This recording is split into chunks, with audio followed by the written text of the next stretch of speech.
Comment notre salut personnel sera-t-il accompli? Avant d'aborder ce sujet, réfléchissons d'abord à la fin du monde.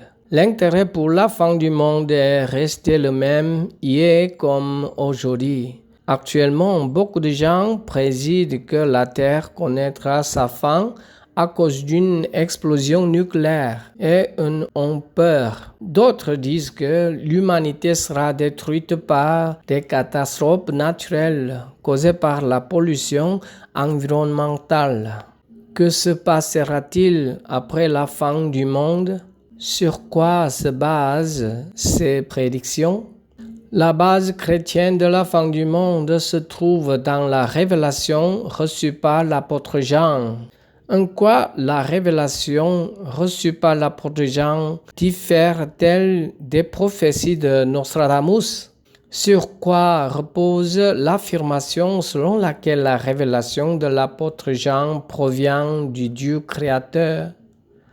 La réponse est étonnamment simple. En effet, la révélation reçue par l'apôtre Jean, les visions qu'il a eues, sont l'accomplissement d'un thème cohérent qui s'étend de la création à la fin des temps. En revanche, les prophéties de Nostradamus ne sont que des récits en eux-mêmes. Elles ne fournissent aucune information sur les raisons pour lesquelles la fin des temps se déroulera ainsi. Mais les prophéties de l'apôtre Jean sont un récit continu sur la dernière étape, qui s'étend sur des milliers d'années, inspiré par l'Esprit de Dieu qui a écrit la Genèse. Jusqu'à présent, l'histoire du monde s'est déroulée conformément à la parole de Dieu qui a été écrite.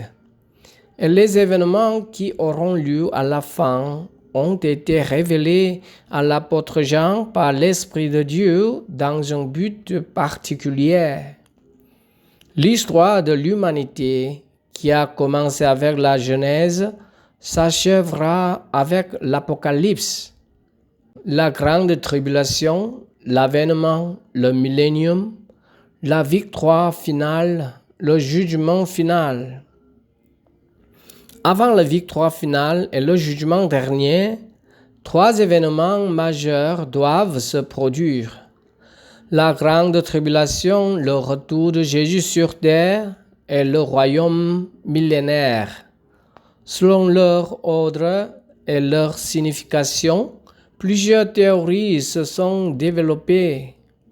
Le millénium, qui signifie que pendant 1000 ans, le peuple de Dieu régnera avec le Christ sur le monde, se divise en 3 grandes interprétations. Prémillénarisme, doctrine selon laquelle l'avènement de Jésus aura lieu avant le règne millénaire. Postmillénarisme, doctrine selon laquelle l'avènement de Jésus aura lieu après le règne millénaire. Amillénarisme, doctrine selon laquelle le règne millénaire est une expression symbolique désignant la période entre la première venue de Jésus et son retour. La grande tribulation. Quand il ouvrit le 5e sceau, je vis sous l'autel les âmes de ceux qui avaient été immolés à cause de la parole de Dieu et à cause du témoignage qu'ils avaient rendu. Ils crièrent d'une voix forte en disant: « Jusqu'à quand, Maître saint et véritable, tardes-tu à juger et à tirer vengeance de notre sang sur les habitants de la terre ?» Une robe blanche fut donnée à chacun d'eux, et il leur fut dit de se tenir en repos quelque temps encore, jusqu'à ce que fût complet le nombre de leurs compagnons de service et de leurs frères qui devaient être mis à mort comme eux. Et elle ouvrit sa bouche pour proférer des blasphèmes contre Dieu, pour blasphémer son nom et son tabernacle et ceux qui habitent dans le ciel. Et tu lui fis donner de faire la guerre aux saints et de les vaincre. et il lui fit donner autorité sur toute tribu, tout peuple, toute langue et toute nation. Et tous les habitants de la terre l'adoreront, ce dont le nom n'a pas été écrit dès la fondation du monde dans le livre de vie de l'agneau qui a été immolé. Si quelqu'un a des oreilles, qu'il entende. Si quelqu'un mène en captivité, il ira en captivité. Si quelqu'un tue par l'épée, il faut qu'il soit tué par l'épée. C'est ici la persévérance et la foi des saints. À la fin des temps, les saints seront encore plus persécutés par les mauvais esprits. C'est pourquoi les saints ont particulièrement besoin de patience et de foi. La persécution se poursuivra jusqu'à ce que le nombre des serviteurs de Dieu martyrisés soit complet. La raison est que Dieu l'a permis aux mauvais esprits. En d'autres termes, même les mauvais esprits ne peuvent persécuter les saints que dans les limites permises par Dieu. C'est ce qu'on appelle la grande tribulation de la fin des temps. La grande tribulation peut être considérée comme un événement particulier qui se produira à un moment précis de la fin des temps, ou comme l'ensemble des persécutions et des martyrs qui auront lieu entre la première venue et la seconde venue de Jésus. Cette dernière interprétation est en accord avec la doctrine amillénarisme. L'avènement. Puis je vis le ciel ouvert et voici parut un cheval blanc. Celui qui le montait s'appelle fidèle et véritable, et il juge et combat avec justice. Ses yeux étaient comme une flamme de feu. Sur sa tête étaient plusieurs diadèmes. Il avait un nom écrit que personne ne connaît si ce n'est lui-même. Et il était revêtu d'un vêtement teint de sang. Son nom est la parole de Dieu. Les armées qui sont dans le ciel le suivaient sur des cheveux blancs, revêtus d'un fin lin blanc pur. De sa bouche sortait une épée aiguë pour frapper les nations. Il les pètera avec une verge de fer, et il foulera la cuve du vent de l'ardente colère du Dieu Tout-Puissant. Il avait sur son vêtement et sur sa cuisse un nom écrit « Roi des rois et Seigneur des seigneurs ». Ce qui précède est une description des événements qui se produiront lors du retour de Jésus. Jésus qui revient apparaît sous les traits d'un roi doté du pouvoir de juger. Tu briseras les nations avec une verge de fer. Tu les briseras comme un vase d'argile. Ce passage du psaume de l'Ancien Testament s'accomplit lors du retour de Jésus. Le millénium. Et je vis des trônes, et à ceux qui s'y assirent fut donné le pouvoir de juger. Et je vis les âmes de ceux qui avaient été décapités à cause du témoignage de Jésus et à cause de la parole de Dieu, et de ceux qui n'avaient pas adoré la bête ni son image, et qui n'avaient pas reçu la marque sur leur front et sur leurs mains. Ils revinrent à la vie, et ils régnèrent avec Christ pendant 1000 ans. Les autres morts ne revinrent point à la vie jusqu'à ce que les 1000 ans fussent accomplis. C'est la première résurrection. Heureux et saints ceux qui ont part à la première résurrection. La seconde mort n'a point de pouvoir sur eux, mais ils seront sacrificateurs de Dieu et de Christ, et ils régneront avec lui pendant 1000 ans. Il s'agit d'une parole concernant le millénium. Personnellement, j'adhère à la théorie du amillénarisme. Je crois que Jésus est venu sur cette terre et a régné avec ses disciples et qu'après son ascension, il continue de régner avec les saints par le Saint-Esprit. Je considère la période entre la première venue de Jésus et sa seconde venue comme un millénium symbolique. Si diverses théories ont vu le jour, c'est parce qu'aucune d'entre elles ne peut satisfaire toutes les conditions. Ce qui importe, c'est qu'il y aura une grande tribulation qui mettra notre foi à l'épreuve et la perturbera, que le Seigneur reviendra et que ceux qui auront persévéré jusqu'à la fin régneront éternellement avec lui. À la fin de tous ces événements eschatologiques, il y aura le jugement du trône blanc. Toute l'humanité sera jugée devant le trône du Dieu créateur. Le jugement se fera selon les actes consignés dans les livres, et ceux qui ne sont pas inscrits dans le livre de vie seront jetés dans l'étang de feu, qui est la seconde mort.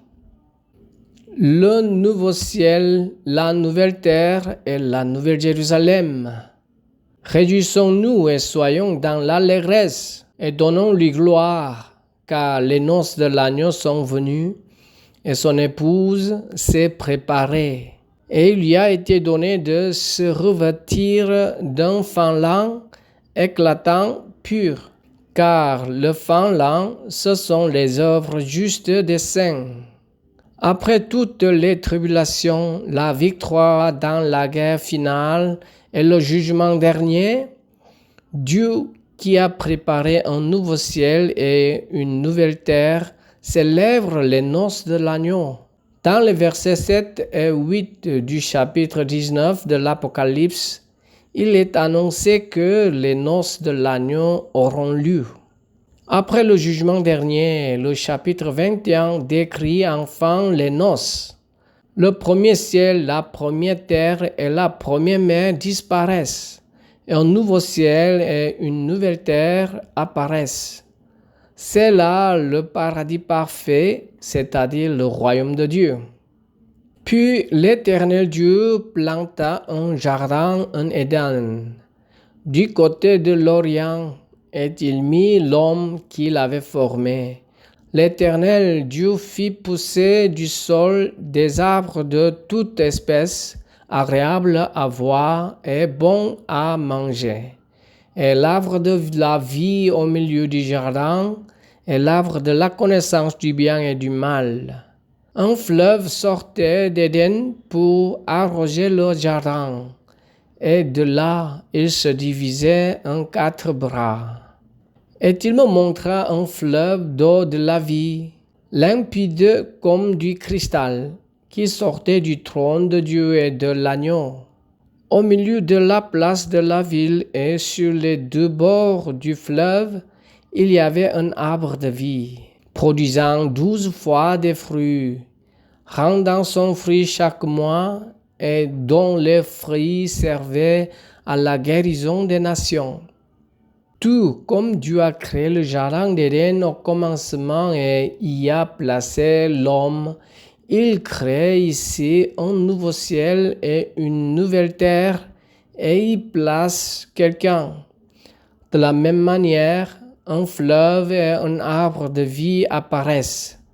Après qu'Adam et Ève aient mangé le fruit de la connaissance du bien et du mal, Dieu a caché l'arbre de vie afin qu'ils ne puissent plus manger de son fruit et ne vivent pas dans un état de séparation avec lui. L'arbre de vie qui avait disparu à ce moment-là réapparaît enfin dans l'éternité accomplie. Après que toute l'histoire se soit déroulée comme un rouleau de papier, Adam et Ève étaient les actes principaux du jardin d'Éden, qui seront les actes principaux du nouveau ciel et de la nouvelle terre. Ces actes principaux descendent du ciel, venant de Dieu, Et je vis descendre du ciel d'auprès de Dieu la ville sainte, la nouvelle Jérusalem, préparée comme une épouse qui s'est parée pour son époux. Puis un des 7 anges qui tenaient les 7 coupes remplies des 7 derniers fléaux vint. Et il m'adressa la parole en disant, « Viens, je te montrerai l'épouse, la femme de l'agneau. » Et il me transporta en esprit sur une grande et haute montagne, et il me montra la ville sainte Jérusalem, qui descendait du ciel d'auprès de Dieu, ayant la gloire de Dieu. Son éclat était semblable à celui d'une pierre très précieuse, d'une pierre de jaspe, transparente comme du cristal. Jérusalem, appelée la ville sainte, est une ville qui existe sur terre. C'est la ville du peuple saint de Dieu. Elle est appelée ville sainte en raison de la promesse que Dieu est avec elle. La nouvelle Jérusalem descend du nouveau ciel et on dit qu'elle descend de Dieu.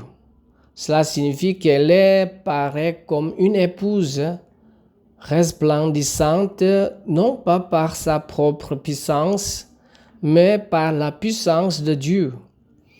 Elle resplendit de beauté grâce à la gloire de Dieu.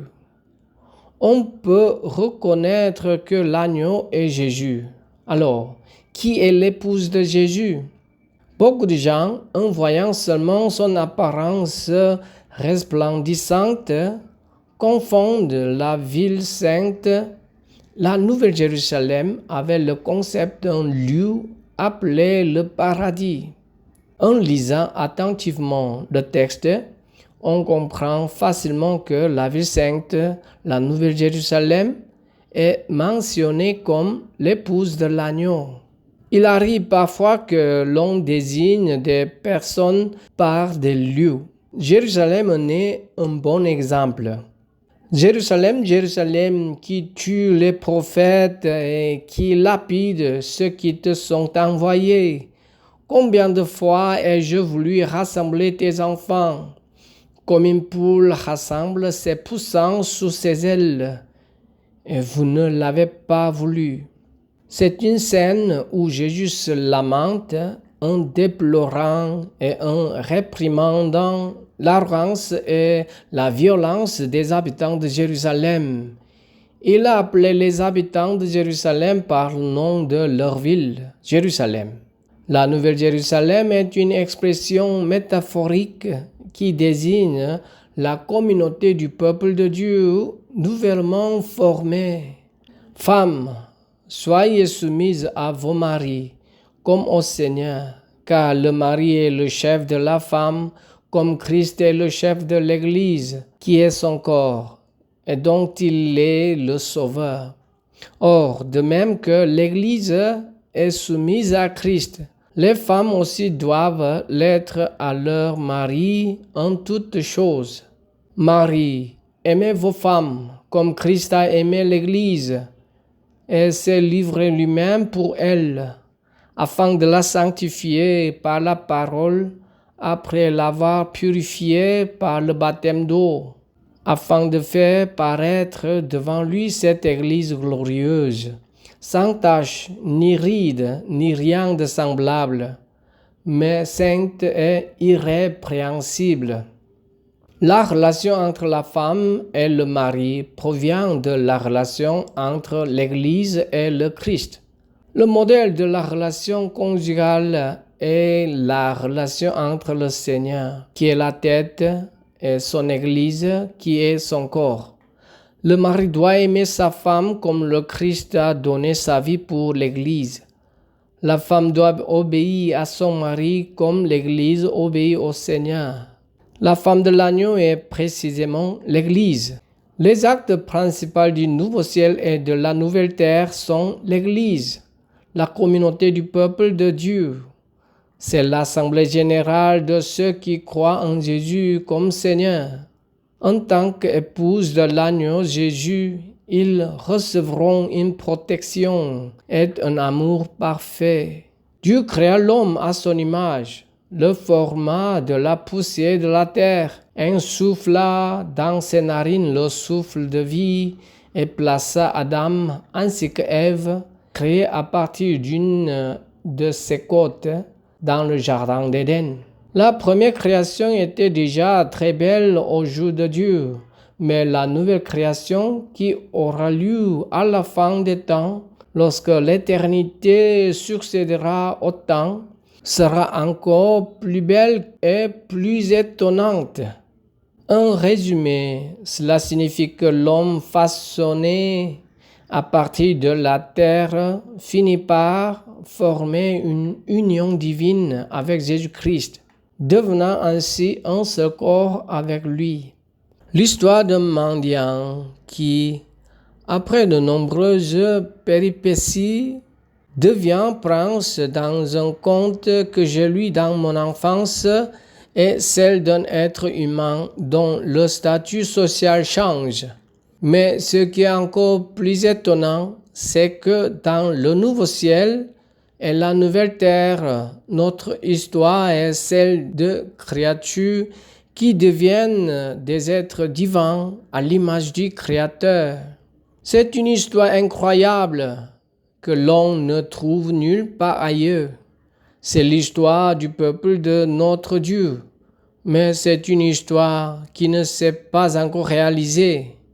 Il existe un conte italien intitulé Pinocchio. Le grand-père Geppetto a fabriqué Pinocchio à partir d'un morceau de bois.